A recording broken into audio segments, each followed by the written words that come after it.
International Press Freedom Group Reporters Without Borders have warned the Syrian opposition over the growing number of attacks against journalists. In an open letter, the organization said government reporters have increasingly become targets of abduction and murder, while foreign media have also received death threats from rebels. RT's Tesa Arcilla met journalists who've lost colleagues in the crisis-gripped country.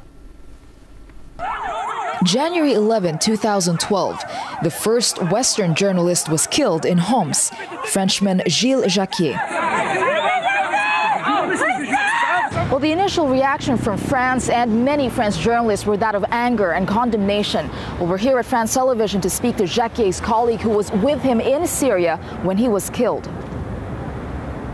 Christophe Kenck showed us where Gilles' desk used to be. Now, there's only a black and white picture. Gilles was a great friend. He was always smiling, he was happy, always wanted to go places, always curious. He loved his job. And he was also someone who was very friendly. When we would go filming, we were happy to go together because we would be able to live new adventures like the one we lived in Syria. He really had this need in his body to tell what's happening on the other side of the world. His camera with my camera, we were always together. I lost a friend. Christophe says his initial thoughts were that the Syrian government was behind the attack.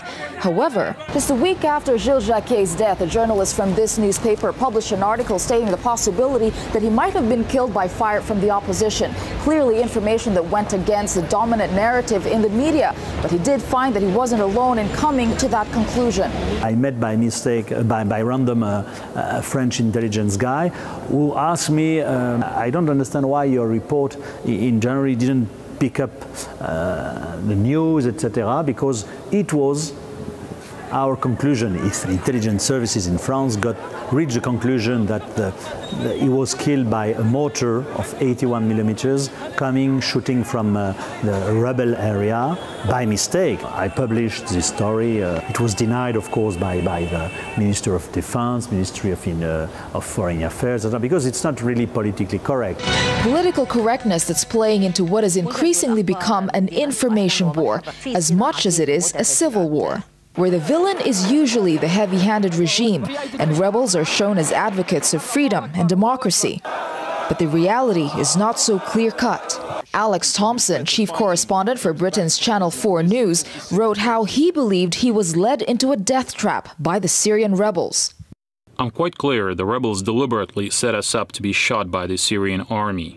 And in a live phone interview, he told RT, "My point is, dead journalists are bad for Damascus. You don't have to be very clever to work out that the deaths of any journalist at the hands of the Syrian army are going to be an appalling blow, again, for President Assad. So the motivation for the rebels to pull a stunt like that, it seems to me, very obvious." A nasty war where truth is as much a victim as those who've lost their lives.